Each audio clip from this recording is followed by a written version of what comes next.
Hi, this is CJ Holmes, founder of Homeowners for Justice and your host today at Weekdays Live.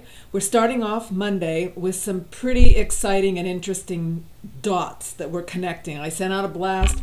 The fact of the matter is there is a huge disconnect between the dots being painted at the state level, the national level, the lawsuits, the fraud, everybody talking on the shows about it, and then the people losing their homes.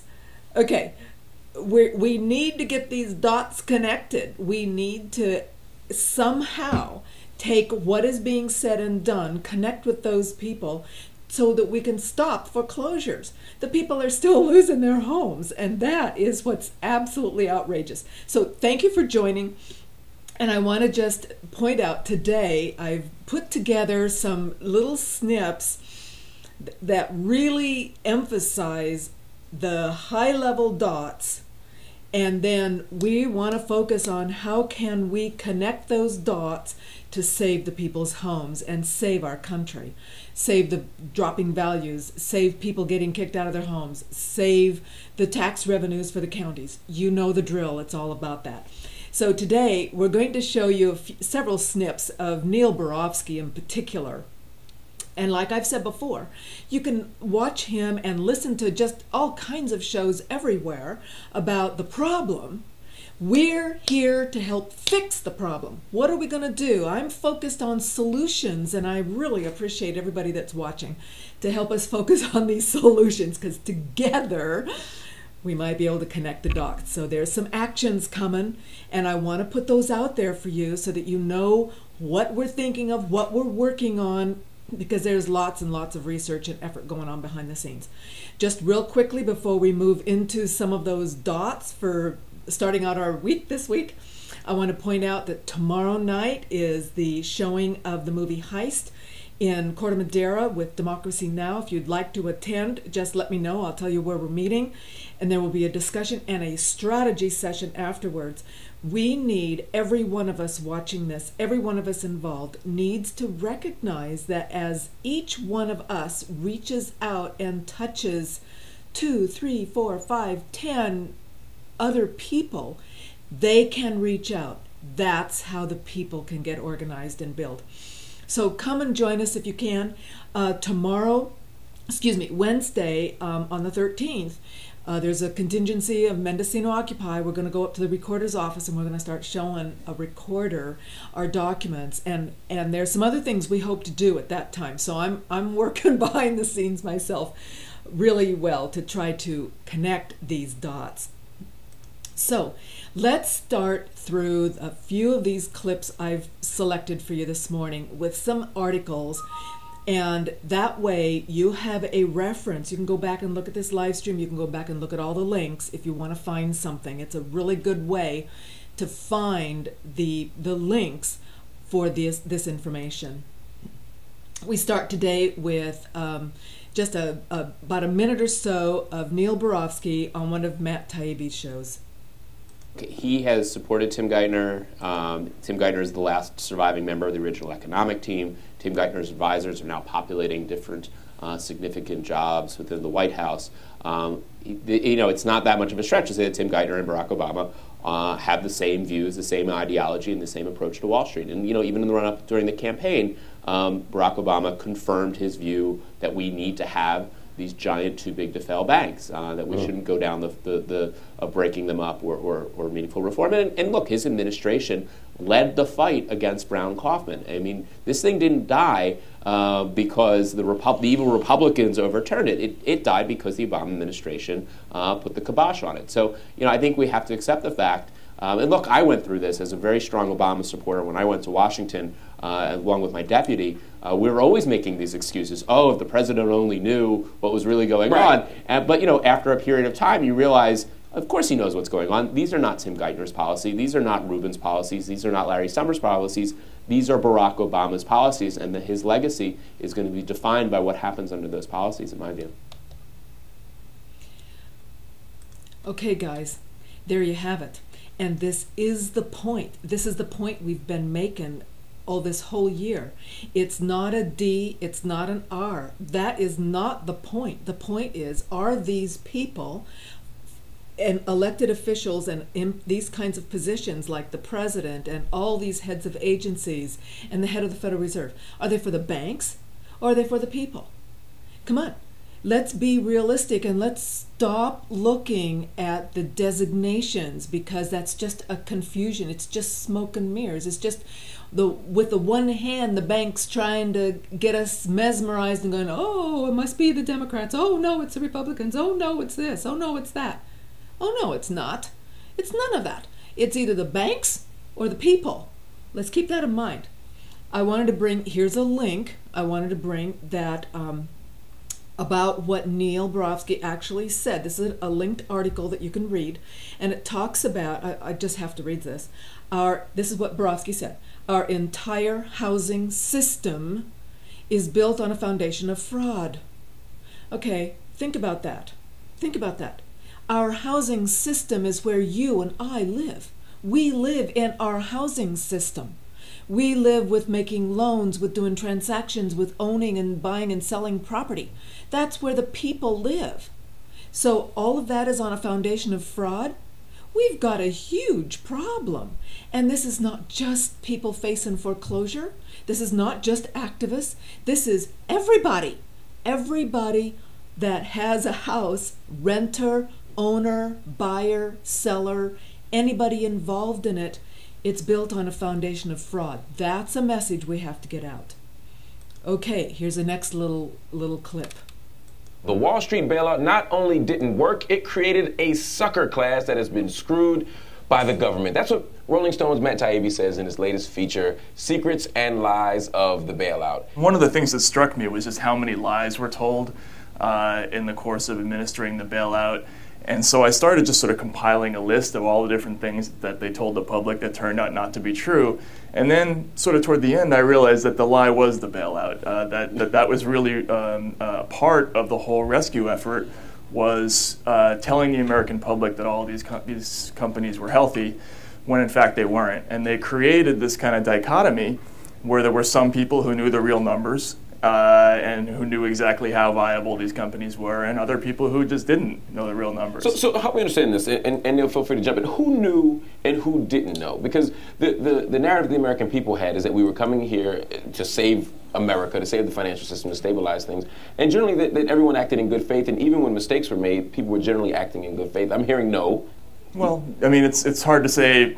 I think a lot of the people who were involved in this rescue effort thought that they were doing the right thing, but I think they were misguided in a lot of ways. I think they thought that hiding the real truth about the condition of companies like Citigroup, for instance, and Goldman Sachs and all these other initial bailout recipients, I think they genuinely thought that it was in the best interest of the American people.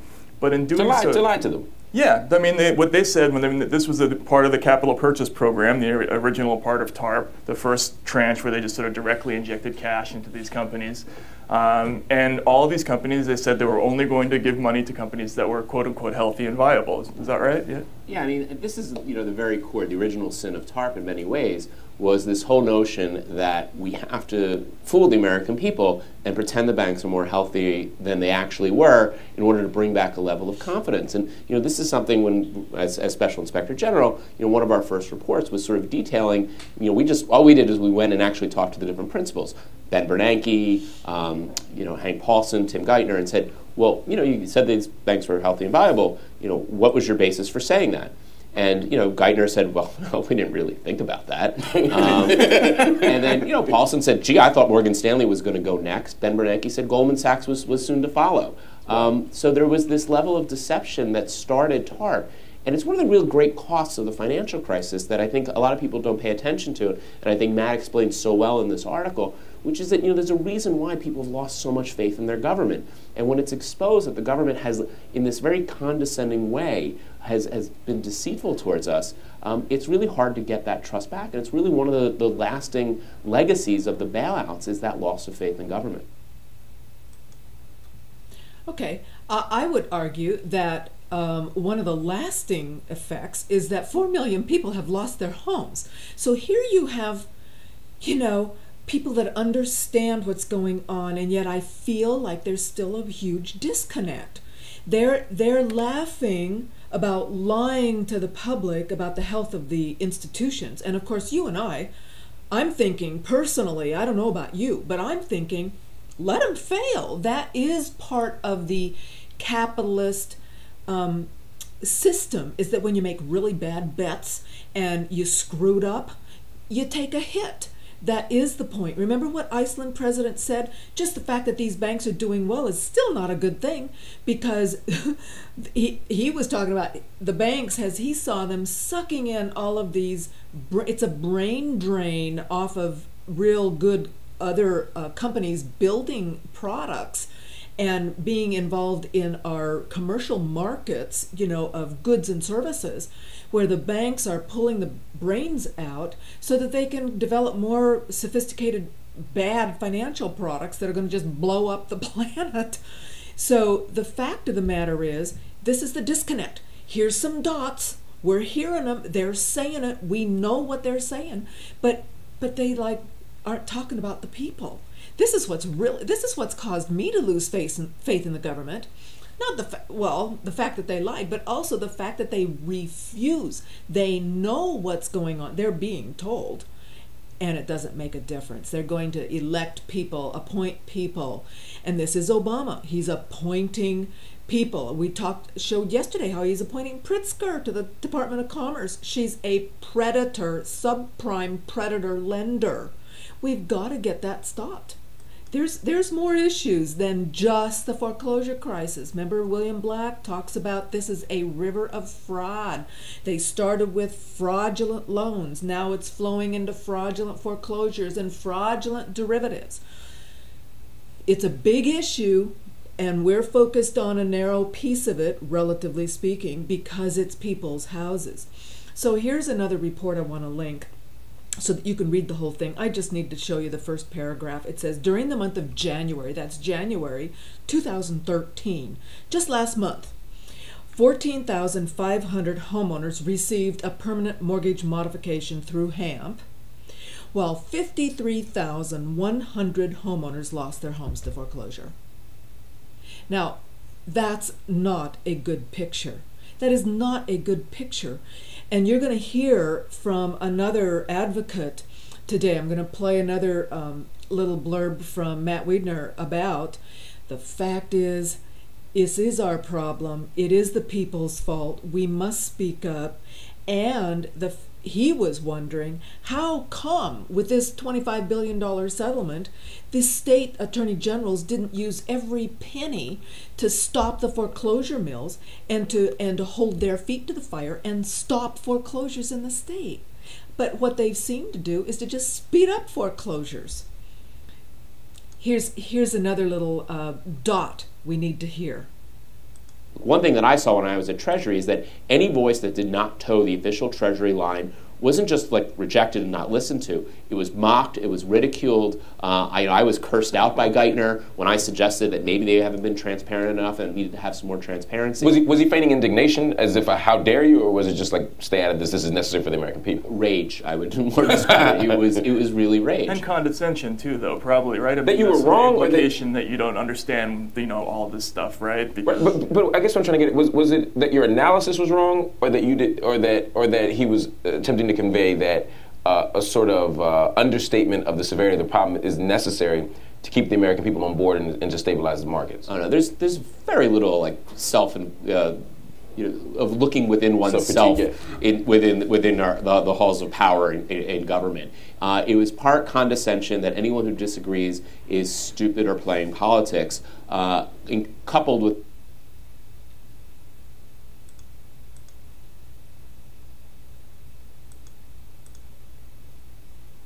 a rage of how dare you question me? Who do you think you are? And look, I'm not picking on Tim. Maybe I'm picking a little bit on Tim Geithner, but that's the attitude throughout the Treasury Department that I saw. This mix of arrogance, condescension, and at times I said rage at being criticized, which is really kind of messed up because the best way you think about going back to Lincoln, nominated for a gazillion Academy Awards, but one of the hallmarks of Lincoln was the idea of entertaining and listening to contrary positions so as to make your position better. That is a complete fiction. It does not exist in Washington. It is all echo chamber. And Is that a top? I can speak to that Yeah, too. please. I mean, during the negotiations for Dodd-Frank, I remember the last days before one of the crucial votes, I was scheduled to interview one of the senators, and I literally, there was no room for me to stand in his waiting room because there were so many bank lobbyists in the lobby of this one senator. And there's such a monopoly of voices on that side of the aisle in Washington on these financial issues, just because there's just nobody on the other side. There just isn't any money on the other side to fund the kind of effort that you would need to get in the ears of people who make these decisions. And so basically somebody like Jack Lew is only going to hear from people on Wall Street on all these issues. Okay, that brings up a really good point. It's just we're physically outnumbered right now for lobbyists on Wall Street. So I just had a thought, and we, the people, need to be looking and asking ourselves and everybody we know, how can we change the game? How can we change? Well, one thing that just occurred to me, there are a lot of seniors that if they had some help to get to Washington and had some help with either with travel and accommodations. So let's think about this.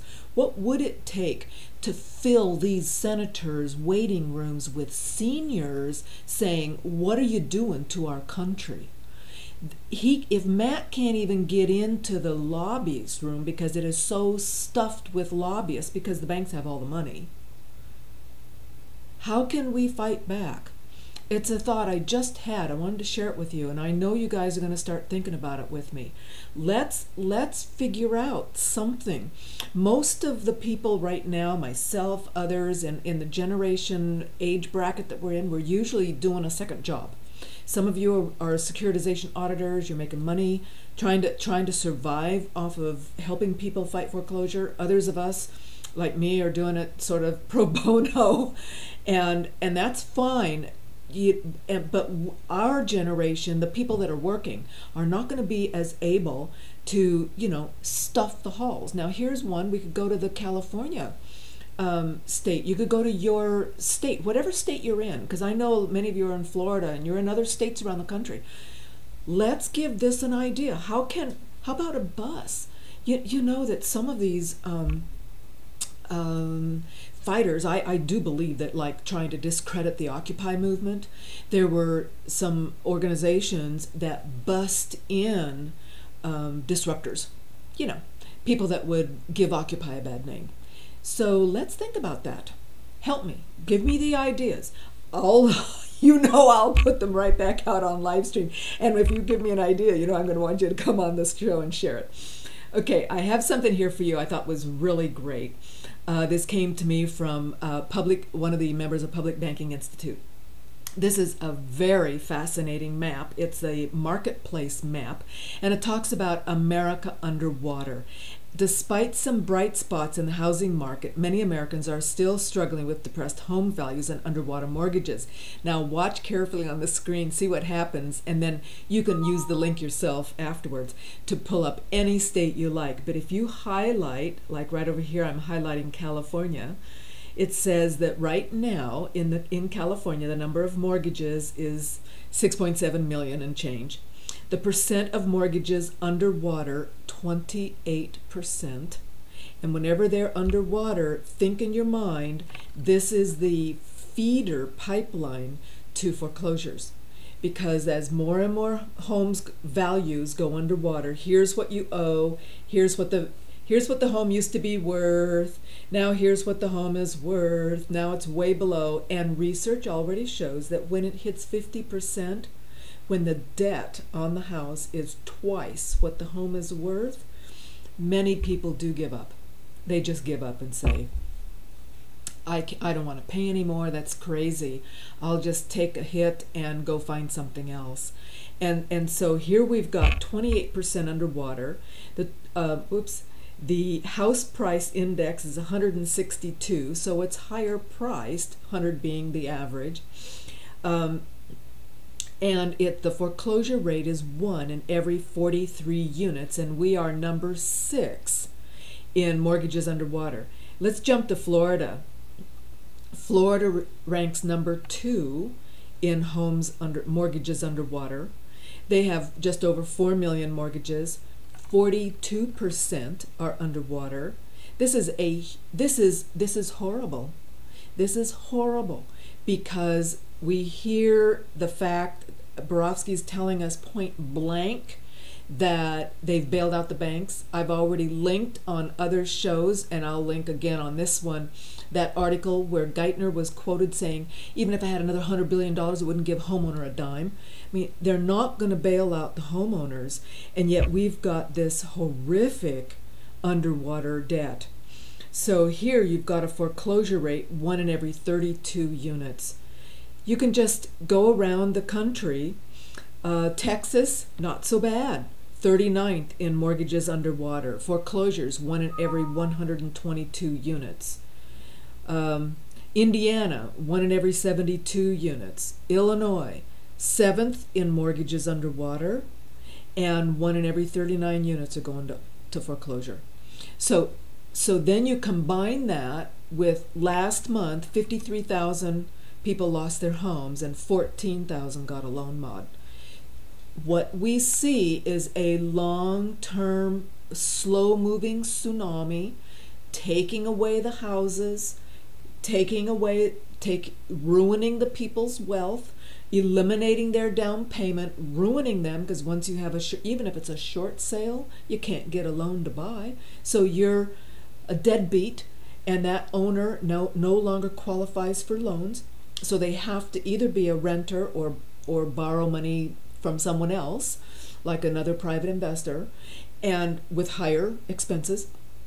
It's just slow moving across this country everywhere you look. This is why I'm live streaming every day. Okay, here's a couple more minutes of Borofsky. You just got to see this too. Banks that were too big to fail have gotten bigger. That seems scary to me. It seems to me that whatever interventions we've made, whatever regulations we've imposed, have made banks even bigger, even more imposing, and they can borrow money cheaper. So, I mean, they can leverage their power in ways that make it harder. Do we have to ultimately break these banks up? And if so, how do we do that? I mean, yes, I mean, we have to break these banks up.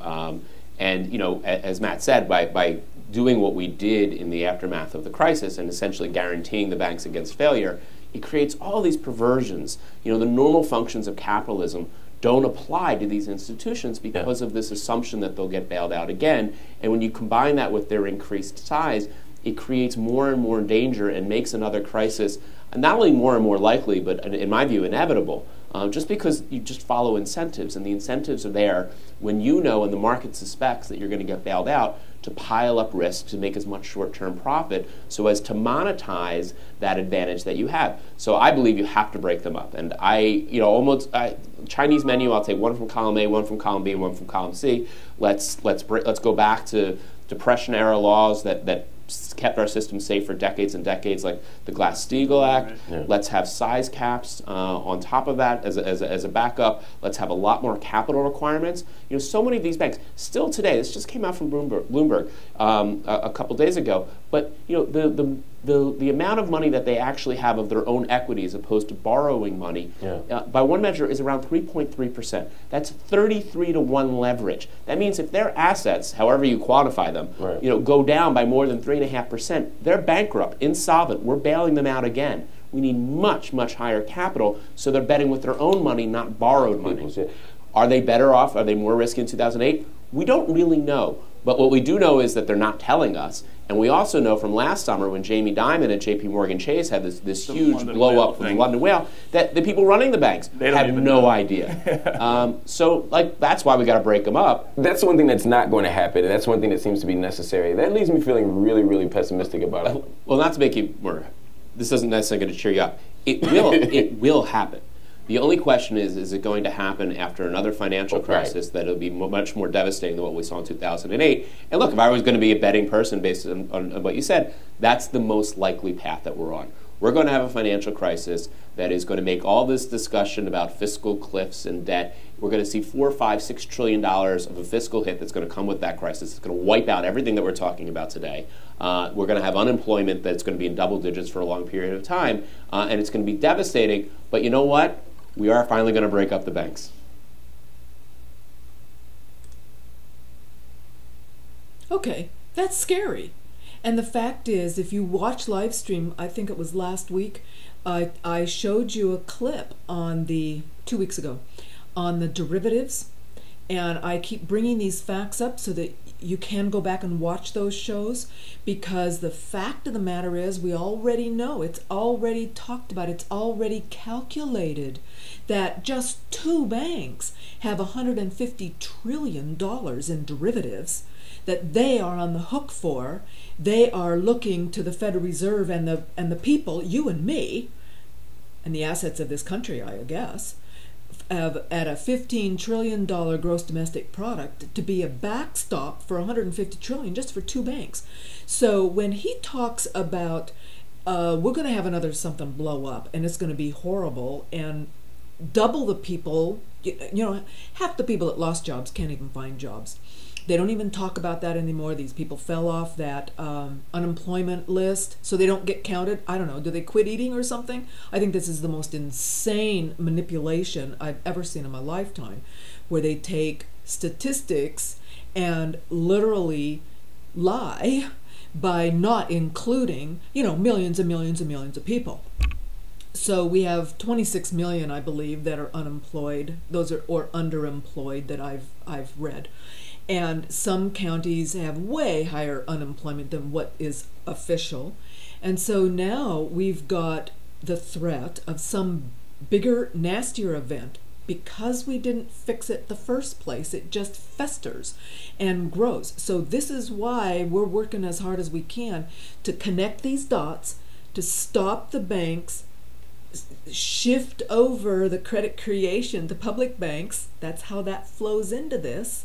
Wean ourselves off of the creation of credit from the Federal Reserve and from using the mega banks.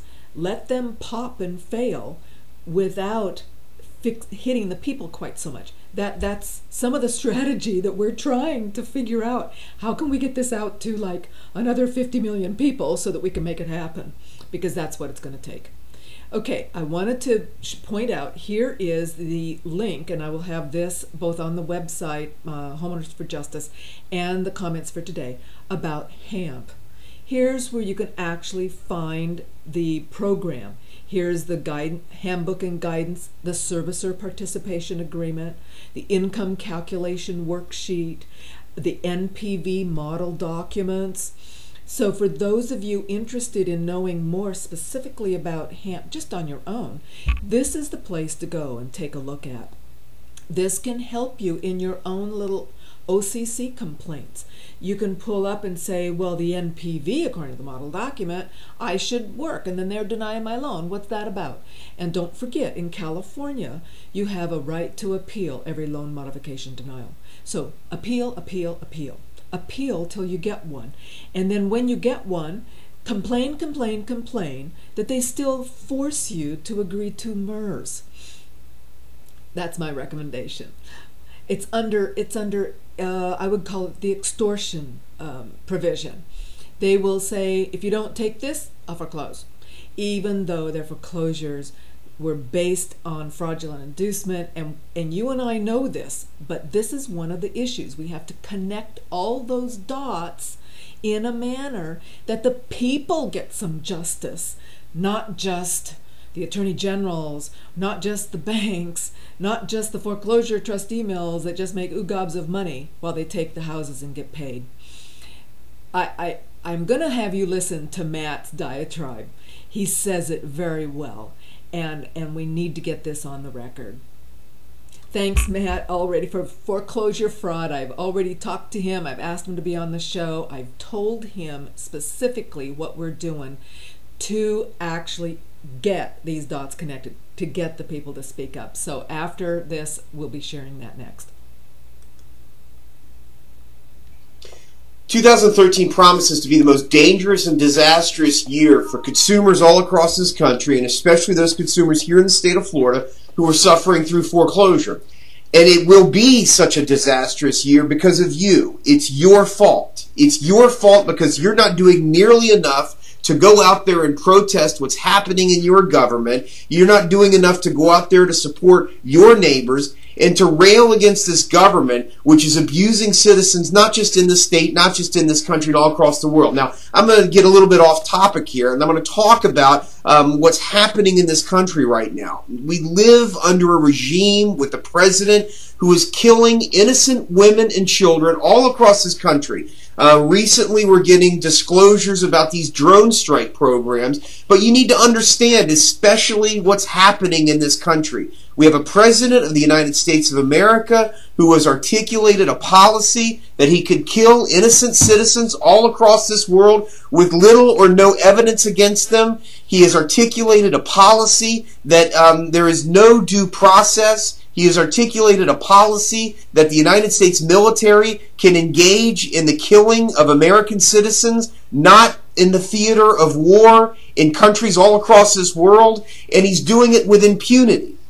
Now, I know that's a little bit off topic, but it's just another example of what's happening in this country. And frankly, if we have a president who has articulated a policy that they can kill innocent children and innocent civilians all across this world, including American citizens, then what hope do we have of raising the public's awareness about things which are decidedly less significant, like foreclosure? Now, with that as a backdrop, let's talk about what's happening in the space of the financial crimes that the banks and institutions continue to engage in with impunity, with citizens who won't do anything at all about it. Now, this is Super Bowl week, and millions of Americans turned on to this useless exercise called the Super Bowl. Millions of Americans can cite the teams that were in the Super Bowl, and many of those American citizens can quote statistics of win-loss ratios of one team or the other. They can quote the members that are on those teams. They can quote the head coaches and the players. And yet, not many Americans know more important figures that are far more important to the everyday lives of Americans. People like Lanny Brewer, do you know who that is? Eric Holder, do you know who that is? Timothy Geithner, do you know who that is? Ben Bernanke, do you know who that is? Well, these figures are far more important and far more dangerous and have a far greater impact on the lives of every single American citizen, and yet far too few Americans know anything about who these people are. Make no mistake, these individuals are the ones that are responsible for stealing the treasure of the United States of America. They're reaching into the pockets of me and you and our children and our grandchildren even. They're stealing from all of us, and yet no one is doing anything about it. Now, you may go out and read some article by Matt Taibbi or Susan Smith or any of the other bloggers or writers that are out there who are quite clearly and accurately documenting what is happening. The banking institutions, with the express permission and, in fact, the support of the United States government, are stealing from the United States of America. They're stealing from every single one of us, and no one's doing anything about it. What do I mean when I say they're stealing from every one of us? Well, let's look particularly about the settlements that were reached between the banks and institutions, both at the 49-state AG settlement and then more recently the Office of Comptroller and Currency settlement. Now, the press, who are nothing but propaganda organisms affiliated with the government, regurgitate these headlines which assert that banks and institutions are reaching a $25 billion settlement, or in the OCC settlement a $10 billion or whatever it is settlement. But the press does not dig deeper into what these settlements really mean. And what's so offensive about particularly the 49-state Attorney General settlement is within the complaints and the consent judgments, which I encourage everyone to read, it provides the facts right there. These settlements were not about robo-signing. Robo-signing and the forgery and the fraud that was committed in the context of robo-signing and preparing the documents are just a means to the end. The reality is, what the consent judgments detail is that the banks and institutions were permitted to engage in practices which involved in submitting false insurance claims. They were engaging in insurance fraud. And the insurance fraud allowed them to pocket billions of dollars. In the cases of Bank of America, GMAC, and Wells, these other banks, it's detailed quite significantly in the Office of Inspector General audit reports, which are released and which are part of these settlement agreements. Those reports detail how when the banks and institutions, using the power of the federal government to originate these loans, were engaging in fraud when they were originating these bad loans. Why were they engaging in fraud, and how were they engaging in fraud? Well, they were underwriting loans and closing loans which didn't meet the specific criteria that was required for them to originate those loans.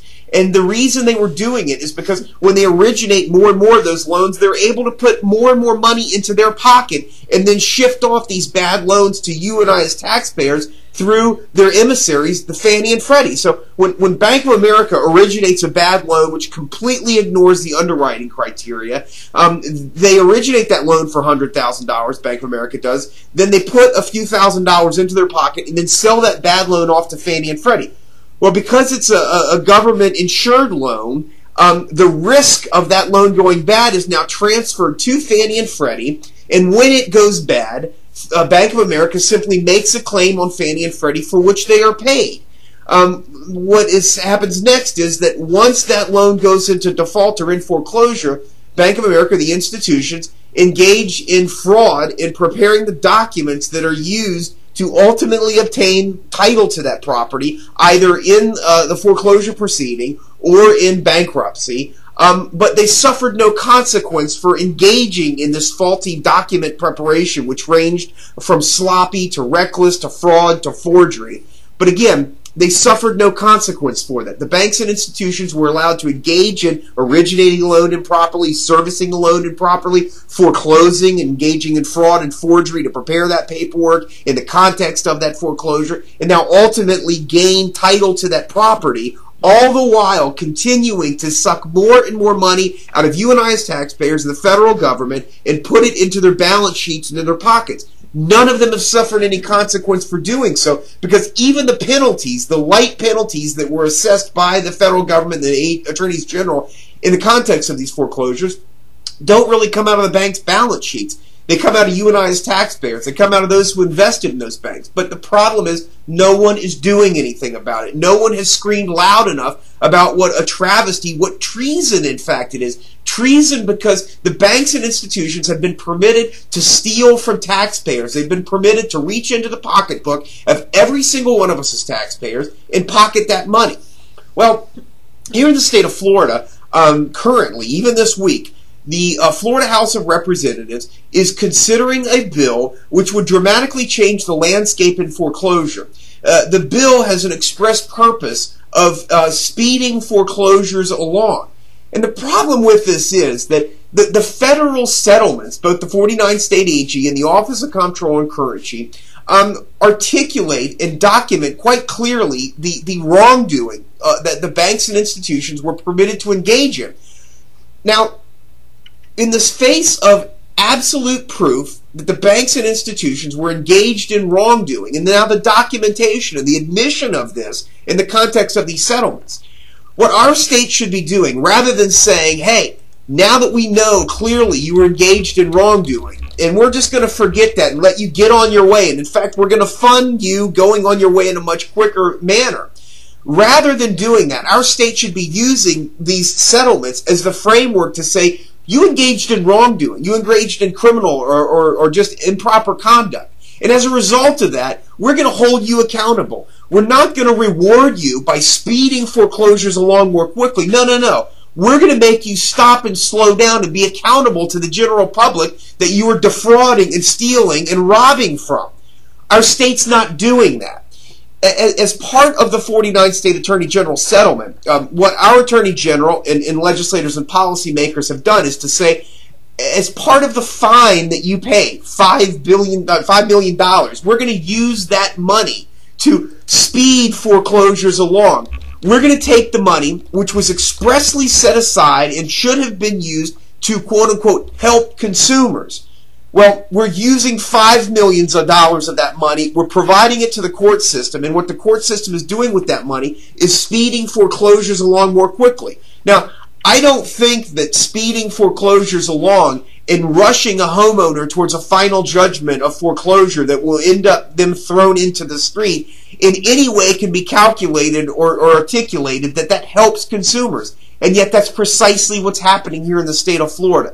Courts are using this $5 million to set up rocket dockets once again, which are going to throw consumers out into the street more quickly.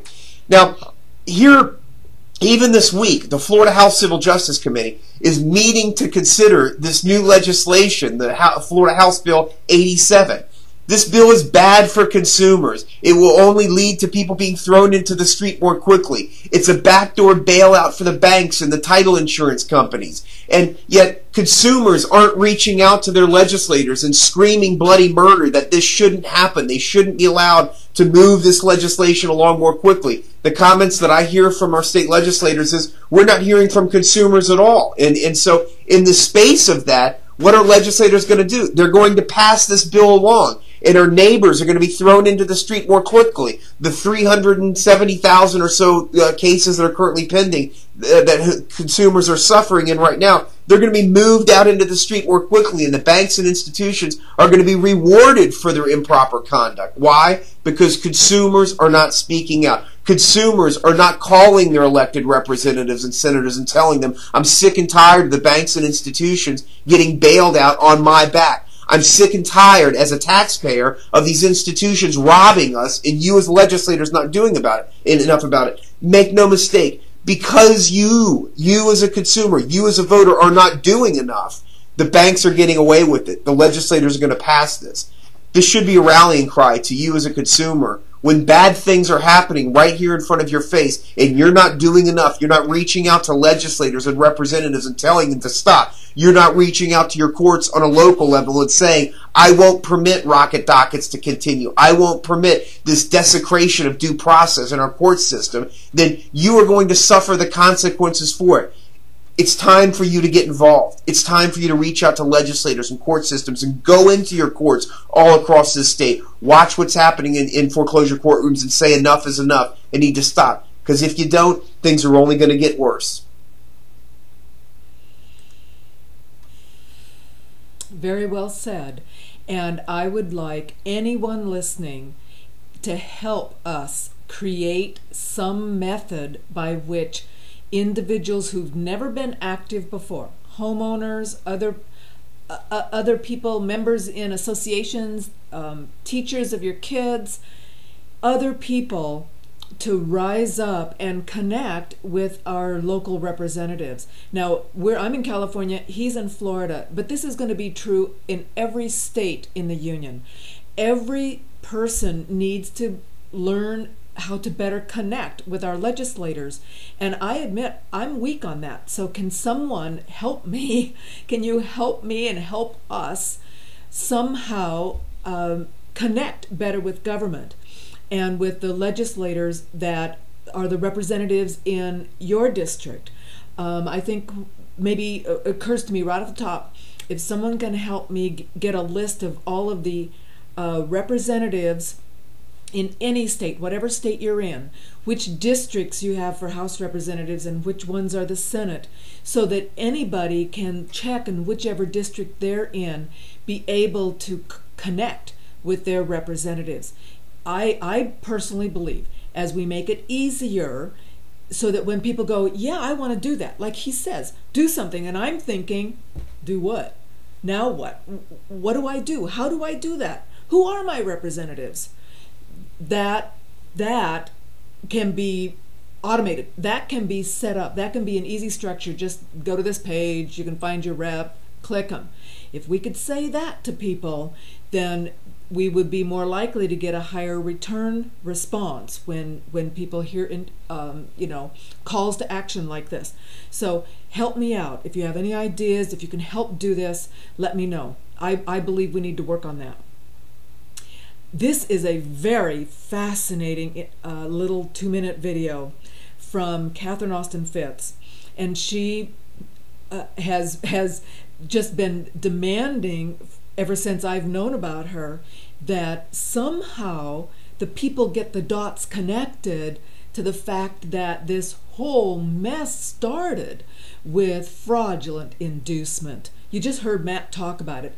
They made the loans wrong. They stopped underwriting so they could pocket more money. That is the truth. That is what happened. And yet the people are getting thrown out on the street even faster. That's the incorrect result. She discusses why this might be, and I want each one of us to look inside ourselves as we listen to her share this.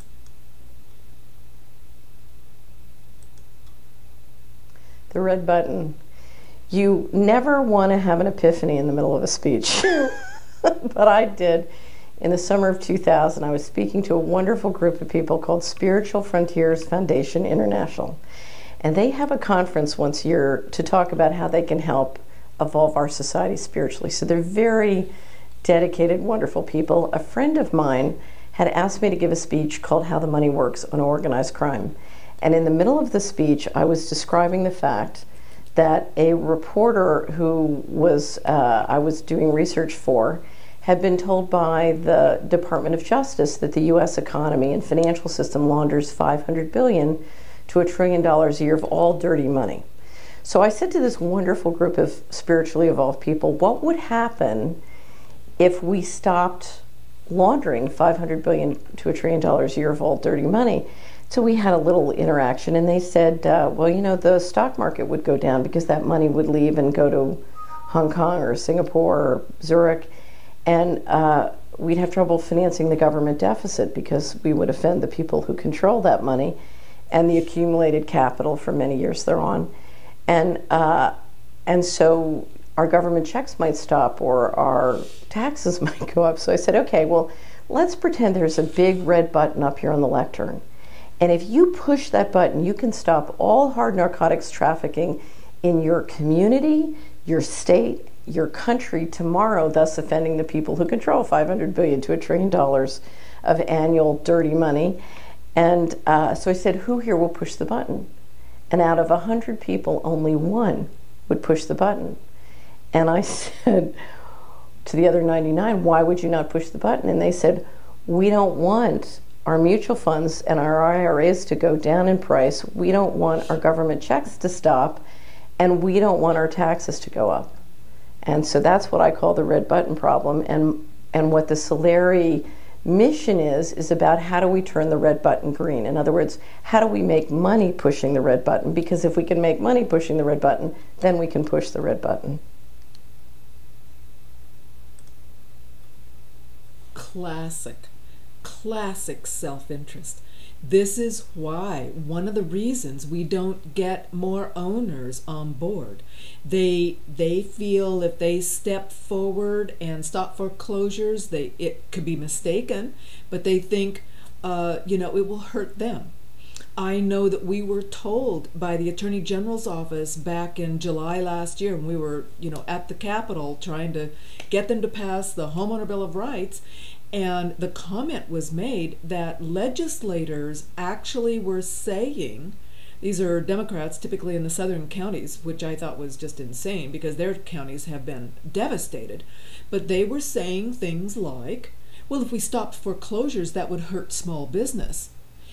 Now, I think you and I would actually agree that that's completely backwards, except if they believe that, if either that's what they're told because that's how they get campaign funds, or they actually are swayed into believing that, or believing that, the foreclosure, it doesn't really matter that they did that robo-signing, it just helps speed up the process that would normally happen anyway.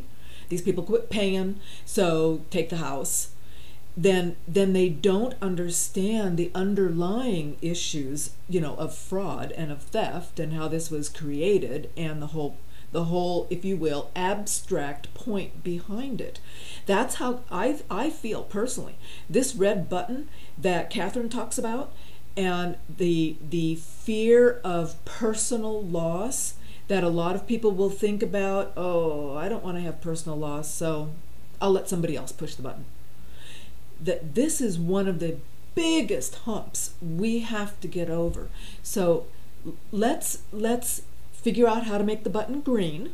Okay, let's figure out how, by getting others to join with us, this helps them. Let's shift the story into how this helps everybody, because then they'll push the button with us. Then it won't be a message when they hear us saying things like, we could stop all foreclosures and people could keep their homes, and they're thinking, yeah, but those people were stupid in the first place, and they were greedy, and they just wanted to have a big loan and went on vacation and bought cars, and now they don't want to pay. That's a big part of the deadbeat homeowner myth. So help me figure out how we shift the conversation in the story. Now, there's a couple of things. Before we go, I want to talk about what we're doing, what we're starting to do, and getting the basis for connecting these dots. Because as we connect them, and like I just said, we get the story so written so that people are not against the movement, but with the movement, then we will be able to get more people on the movement. Here's an idea. This was suggested by one of these things and people I've been listening to and talking to. This is a contract with the citizens of the United States of America. Now, this is meant in connection with newly elected officials. If you're going to run for office, then let's us, the people, put out this kind of a contract. They call it an honesty contract. I hereby promise that I will be honest in everything I say and do while in position with any government authority. I promise to always tell the truth while performing my duties, to honor and defend the Constitution, honor and defend the Bill of Rights. So this is what someone is suggesting as we reconsider that we're not going to pay any attention anymore to the R&Ds, Republican and Democrat. We're going to look for representatives that are for the people, not the banks. And so this is something that's been considered, and I would really appreciate your feedback. Let me know what you think about it. Good, bad, indifferent, because I think we need to start a discussion. There's many facets and issues of things that we can do, and if you will, little battle fronts that we can fight on, but this is a longer term front. This is getting different people into office that will actually partner with the people to bring banks to justice, to cut them down to size, to stop bailing them out, to get those TARP funds spread out for people. The TARP, remember? TARP was, a lot of those funds were meant for the people to help them cut principal, reduce principal, keep their homes. That was the whole point. It's still in a checking account or a savings account. It hasn't been spent. The people don't get that. And another thing I'd like to point out, here's just a quick little summary of what we're doing to connect the dots. And this week, I plan to focus on each one of these kinds of connections. So one of the things we've already started doing and talking about is a notary complaint, complaining about the fraud. Now, you heard Matt talk about it, and you've heard others in their videos. And also, if we have a minute, I'm going to show you in the Williamson audit, all these audits talk about this robo-signing and somewhat dismissive, and yet not. So I thought it was really fascinating because Matt initially started by talking about the robo-signing and the notary fraud, and that was just a means to an end. Yes, it was. And then he went into the whole point of where it started with the fraudulent loans and on and on. However, this is what I call the toes of the giant. These are the toes. This is the feet upon which this fraud is built. And the notary complaints and the owner affidavit of suspicious documents, itemizing and expanding these list of issues that are illegal. These are provable illegal issues. This is what audits help discover. And this is in our documents. And we, the people, can actually go into the recorder's office and get our documents and fairly easily discover these issues. You don't need to spend thousands on an audit to discover this. And that's one of the connections that we're trying to build, is a file, a portfolio thousands, if you will, of these kinds of proof, so much so that it really does take over the media. And they can't just sweep it under the rug and say, well, it was just robo-signing. Now, one of the things, there's a couple of other things that we're working on. One is trying to get a menu, if you will, of audit costs out to every county in the nation. So if you are a company that does securitization audits, if you want to be involved in those audits, would you please let me know?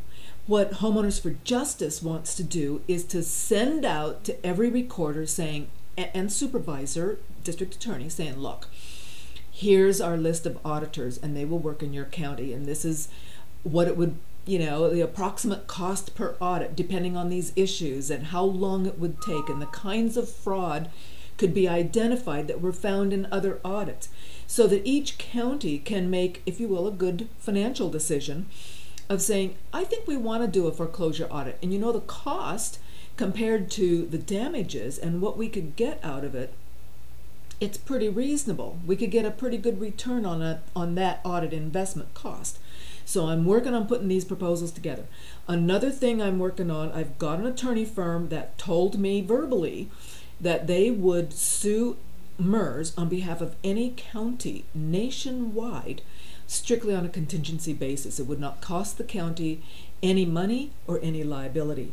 I'm poking them right now to say, come on, step up. Are you really going to do this? And I sent them last week the sample lawsuit that Multnomah County filed. That is linked on the webpage Legal Action by State that's Oregon. Multnomah County filed a lawsuit in conjunction. One of the attorney firms in Lake Oswego, happens to be near Portland in Oregon, is working with an attorney firm in Alabama, and they are suing MERS on behalf of Multnomah County. In that case, Multnomah County supervisors agreed to pay up to $20,000 in filing fees. But everything else, they are off the hook on. So basically, if the attorney firms win something against MERS or can pierce that corporate veil between MERS and B of A and all of their MERS members, don't ever forget, it's all the title companies, all the banks are members of MERS. So there's a whole lot of assets and money and income coming around that could be tapped if you can get the judge to agree. So we're working on that. And then we're also working on a statewide grand jury. One of the things in the Homeowner Bill of Rights last year that took effect January 1st was that there would be monies for a statewide grand jury investigation on issues that affected every county in the state. I can't think of any other issue off the top of my head that affects every county than these foreclosure trustee mills. And so what we're working on doing is collecting notary complaints and proof of fraud and forgery and violations, illegal assignments and trustee substitutions, and we'll talk more about that tomorrow. We're sort of running out of time today. But I'll focus on those types of complaints that each person can put together. The Attorney General is going to take the best. Basically, they've used a number of like 15. So if we gave them 30 what we called good cases per foreclosure trustee. A foreclosure trustee is like Recon Trust, Cal Reconveyance, Cal Western, Quality Loan Service, QLS. Any foreclosure trustee mill, they're all done by attorneys, and many of them are bank wholly owned subsidiaries. And they are the ones that are generating these false documents. So the idea is to trip them up and to connect that dot. Let's trip these people up, these entities. Let's start a statewide grand jury, because I was just blunt about it. The whole point is to get an injunction against the foreclosure trustee mills. If we can get a statewide grand jury investigation on each one of the foreclosure trustee mills in California, and they go to the judge and say, look, we're doing this investigation, we've got all this fraud, we want an injunction. That will stop foreclosures for state. And every county and state in the country could do the same thing. If you don't have a statewide grand jury, maybe you can do a county grand jury. Maybe enough of the county grand juries together could get that attorney general in that state to go to the judge and get an injunction. This is CJ signing off for today. Thanks so much for joining us and thinking with us about how can we connect the dots and how can we maximize the reaching out to our community to get more people on board with us, because that is what we need. Thank you so much. We'll see you tomorrow.